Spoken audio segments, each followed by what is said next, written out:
Riverbanks are lined with shanty houses. Of course, they're not connected to the sewer system and they don't have septic tanks. The effluents and rubbish simply go straight into the river.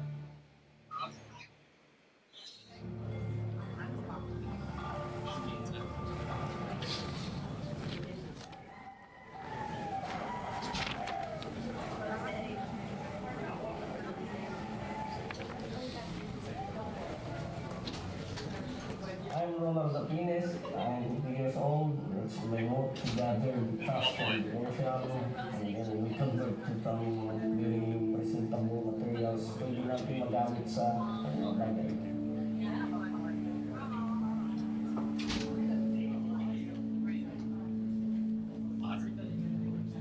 So we're getting ready to pilot our ocean cleanup program. But one thing I knew was always essential for us going into this was finding people on the ground who were already impacting the environment within those communities. That's the reason I think that Ronald is going to play such a huge role in this, because he's already innovating on recycling methods on the ground. I'm from province of Iloilo, from Visayas. My life in province is my father selling fish and my mother is a housewife. My work there is farming. Una nakarating ako rito, so 1991, naghanap ako ng trabaho. Dahil undergrad ako, hindi ako nakatapos ng marine. So, pumunta ako ng Manila. Tapos, naghanap ako ng trabaho as a construction boy. As a construction worker, hirap na hirap ako ng trabaho after ng ilang months, no work, no salary. Pumunta ako dyan nakarating ako dyan sa may recycling na yan dahil sa isang problema. Through the help of other colleagues, mga kasama ko sa trabaho, at pag-isipan namin, doon nga sa kwento-kwentuhan lang, makapi-kape, nagigita kasi namin dahil sa likod na namin yung basura, kami rin ang nakakaamoy ng very bad smell. Ano kaya ang maganda natin gawin para sa basura na ito? Ano kaya ang dapat natin gawin para ma-resolve natin yung problema na ito?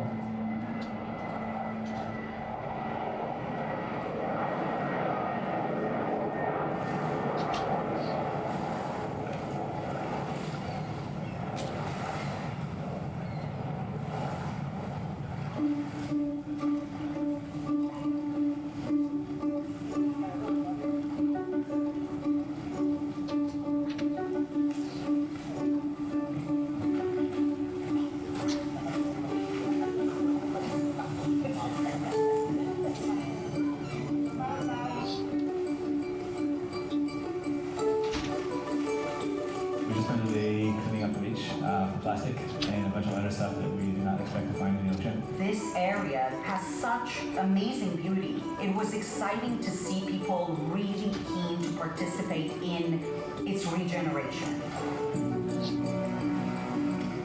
Bounties network is pretty much a very simple tool on the Ethereum blockchain. It's a task that you create, somebody fulfills it, and a reward is delivered to the fulfiller. The idea was to re-engineer the way social impact works, whereby we incentivize individuals and reward them for their positive action, for their positive social impact, or in this case, environmental impact.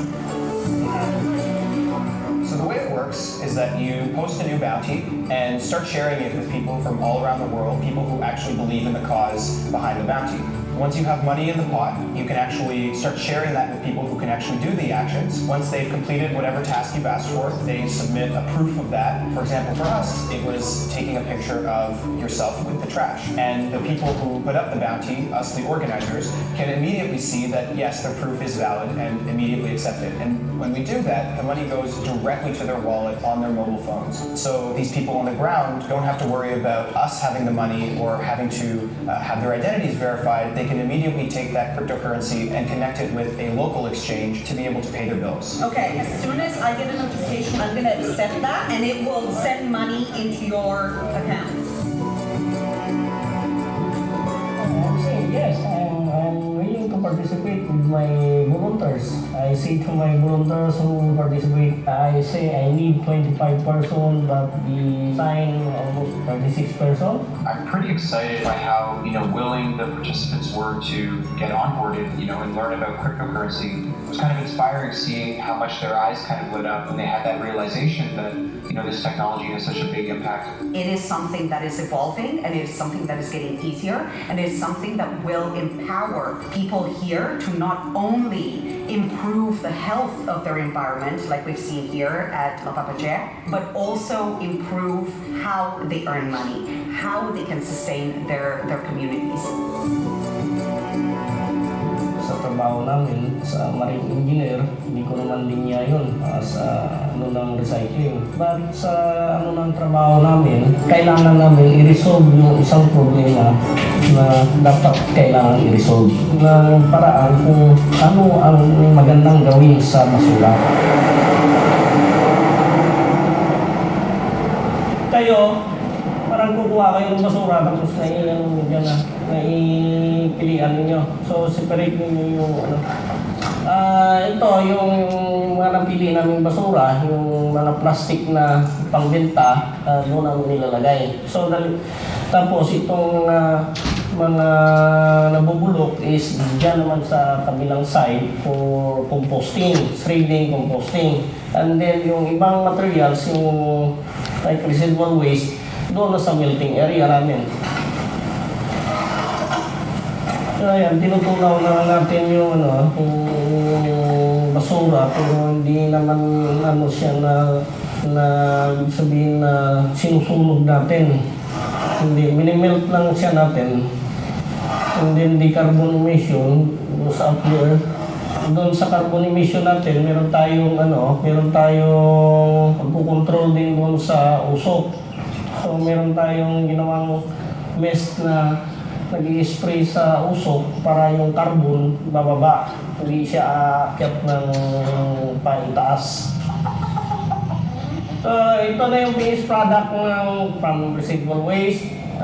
Meron tayong fence panel, traffic cones, then the garden tiles, and then ito ay yung tinatawag kong yung cold mix na product. Ito yung gawa sa semento, and then chop o shred residual waste plastic. Dito nagagamit na namin lahat yung mga product namin kagaya ng paso. And then yung ibang is yung panel. Ito na ginagawa naming boardwalk. Namin to dahil nung una kaming gumawa ng tulay rito, ang ginamit naming material is yung bamboo at saka yung kahoy, wood. Pero hindi siya tumagal dahil nabubulok. Ito, siguro naka 3 years na-install na namin. Siguro tatagal itong na to. Saka hindi natin malaman na yun pala ang inaapakan natin is basura.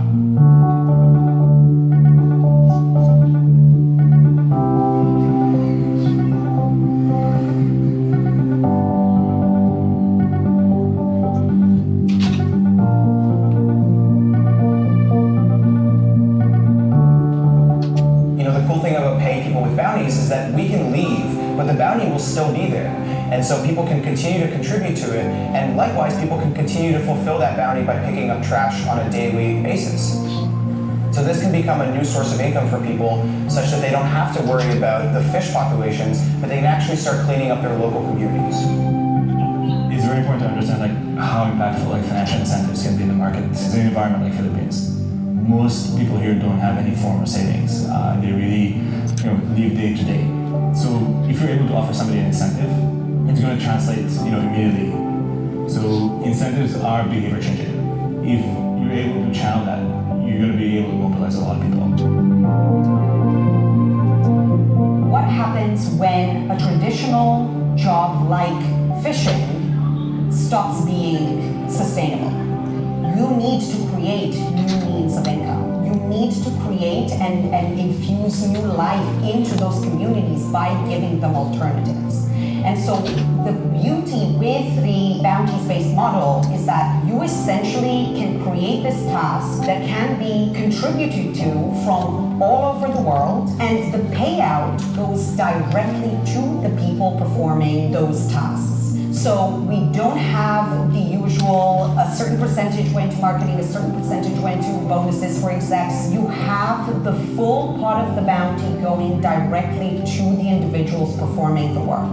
And so that not only mobilizes funds on a global level, but it mobilizes and it enables and it empowers work at an individual and community level.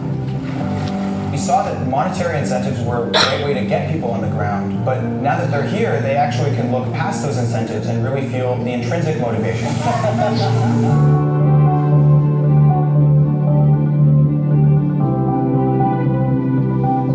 Doon sa case ng ano, kung ako nga po masaya dyan sa aking trabaho, masaya ako. Hindi mo magagawa yung isang bagay sa iyong trabaho kung hindi ka dedicated doon sa isang trabaho o hindi mo siya gusto. May babahagi ko sa mga kabataan yung mga nagawa namin. May kasasayo. Itong ginagawa namin is hindi para sa amin, kundi para sa next future or generation. Not for me, for the future.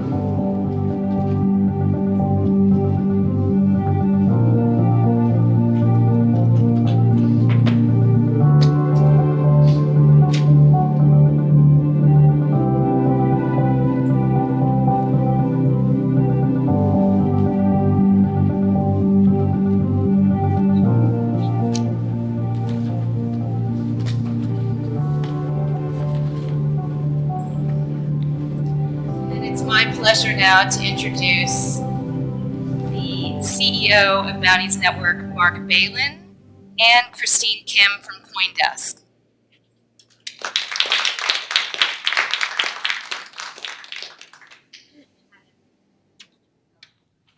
Just turn on, there you go. Hello, there we go. Can everyone hear me? There we go. Awesome. Well, thank you everyone so much for joining us today to talk about Mark Beylin's new documentary film, Bounties for Basura. So first question for you, Mark. What made you think, even before getting your boots on the ground in the Philippines, what made you think, I want to make a film about this? This pilot project is something that we want to not just write about in Medium articles and talk about through journalists like myself, but what made you think this should be turned into a documentary film, and why? It's a great question. So one of the first things that we noticed, and when at conferences like this, people are always talking about these like very forward-looking visions that are 5 years out or 10 years out, this whole new re-architecting of the system, and this is always great for people like us who are already in the community. But when we're thinking about people who we're trying to inspire, people we're trying to tap into within organizations that aren't affiliated with the blockchain already, you have to inspire them with like a human story. And so that was something that was really important to us from the get-go with the documentary, is creating a story that, or telling a story that is based on the people on the ground that we're impacting, rather than on the technology or what's possible. And so we figured that with the documentary format, and by focusing on the individuals on the ground rather than how it worked, that we would be able to again inspire people to think about the way that these incentives could be used, not just for cleaning up the oceans, but for a lot of different types of social impact tasks. And so that's something we've started doing, and we're going to continue doing as we have the documentary shown to new audiences that outside of the blockchain space. Yeah, do you want to talk a little bit more about the humans that you did work with to make this film? What was the film crew that you got in touch with? How did you guys raise funds to even create and go beyond just creating this bounty, but also doing the film and making sure that everybody who wanted to be interviewed for the film was interviewed, putting it together? Yeah, so we were really lucky. We worked with, so first off, we worked with a number of filmmakers who were willing to take on the project and at a discounted rate, because they wanted to help out. They wanted to play a role in a project that made them feel good. We were lucky enough because Consensus has a presence in the Philippines that we had, we were connected with a number of partners there. Coins.ph, which is a local exchange there, was extremely important. Cavitex was the other one with Ronald, and so that was another organization, and Ronald in particular was extremely helpful. And then the local film crew, we were very particular about wanting to hire as many people from the local community as possible to help us make the film. And so, we were able to get in touch with people there to accomplish that. And yeah, I mean, the human aspect of this was like I said, like always the sort of primary goal, and we really wanted to highlight them more than ourselves. And so, yeah, we were lucky to be able to find those partners locally rather than having to do everything ourselves. Definitely, and to that, obviously, like I do want to ask you more about this project and how many people were impacted through it. So, as previously told, through this bounty, you guys cleaned up 3 tons of trash from the Manila Bay beach, and you distributed about $500 worth of crypto. How surprised were you about these results? And had the Bounties Network ever seen such a large social good bounty posted and fulfilled before? Yeah, so we started off by posting a bounty for the ocean bounty that was, anyone could fulfill from anywhere. We just kind of wanted to test it to see what would happen, and we funded that one ourselves. And we put a lot of funds into this bounty as well. But we were also lucky to have a number of different partners who, contributed to the bounty as well, just because they wanted to, just to test it out and to kind of pay their dues from a social impact perspective. We had never tested it on such a large scale. The one we'd done before was very target. It was like for people in crypto. We hadn't focused on trying to onboard new users rather than people who are already in the crypto space and wanting to make an impact in their communities. And I think the most surprising part with this was how quickly and how willing people were to onboard themselves. People in the West, like when we're here, you think about like, if you want to pay somebody, or you're thinking about the different payment rail apps we have, there's so many alternatives that most people don't care about crypto, the layperson. But there, it's not really the same. And they were, it was like really hot. We had to actually cut the day short because it ended up being too hot. But as you can see, like in the video, it's the sun is beating down on us, and everyone's on their phones, having a good time, feeling great, willing to wait 45 seconds to a minute for their transactions to get confirmed, and really okay with kind of going through that onboarding process. And so I was really surprised by that, by how interested, by how willing they were, and how excited they were by the technology and by the even the difficult onboarding process. Despite that, I guess. Yeah, you had said in an interview with Breaker Mag that one of the biggest areas of improvement that you saw was through education, that there were just so many people who didn't understand Bitcoin, didn't know how to use the technology. To what extent do you think that the user experience for crypto applications is still difficult and still lacking in order for crypto to kind of reach global mass adoption? And to that, I mean, what were some of the areas where you thought it was the most difficult to get people to onboard, difficult to understand and communicate about? So yeah, there's absolutely. I mean, I think everybody in this room will know that we absolutely have a long way to go in terms of getting applications to a point where they feel the same way that they might feel Web 2 applications. The most difficult part for us was the questions that users had around cashing out. And this was something that was really valuable for us to work with companies like Coins.ph, who are set up in that local community, who have the infrastructure there. And Coins was really cool that you could transfer your tokens to your Coins wallet, and you could cash out immediately into phone credits. And so that was a really valuable way for them because that's valuable to them. That's like liquid for them. And so that was like the big challenge that they were able to overcome. The key, I think, in terms of educating is always about finding the examples that will inspire them, that will make sense to them. And so when we were talking to people in the Philippines, the Philippines has one of the largest remittances market in the world. And so we started talking about things like Western Union and global payments, and immediately they got it and they said, oh, okay, this makes sense. It's cheaper, it's faster, it's more efficient, and that out from the get-go, they said, okay, this makes sense. And then the subsequent question was, okay, well, how do I cash out? What are the logistics? But when you can inspire people, when you can give people a relatable use case, because the blockchains can do so much, if you pick the one that is relevant to them, that can be enough to get them over that hurdle. Yeah, definitely. Tying it to something that you already have daily user experience with, and, right. and explaining that is just probably a much easier way to jump off from. So kind of speaking to that, going from crypto to fiat, I did also want to ask about the infrastructure that needs to be in place for crypto to even happen. So like a Wi-Fi connection, having a smartphone, for people who aren't as well off as many of us are in North America. Did you find that the infrastructure in the Philippines was lacking to support these kind of bounties? And if so, did you find that it was the responsibility of the Bounties Network team to provide that infrastructure, to set up a place where technology was kind of there and funded? Yeah, for sure. So when we did the cleanup, we did it in this natural habitat area called La Papachea, and that is, outside of Metro Manila, and therefore the cell service there wasn't great. And so we were actually, some people had cell service, some people didn't, but we were ultimately all using data. And so we were actually able to help some of the individuals there who didn't have cell service to connect to the internet. The interesting thing for us that we hadn't really thought a lot about previously was the fact that our website is, like, let's say 3 megabytes in size, or 2 megabytes or whatever. I'm not sure the figure. But the point is that the larger that website is, because of the way we've built it, that's money coming out of their pockets, because most of the time, most of the users we had there were paying for data not on like an unlimited basis, with T-Mobile, but on a like megabyte by megabyte basis. And so when you think about like building applications for local communities outside of the Western world, we have to think about how are they connecting to this website. Not just the amount of time it might take for it to load, but practically speaking, is it costing them to do that? And how can we make it as cheap as possible for them to kind of join these economies, but in a way that doesn't debilitate them or cost so much that it's prohibitive?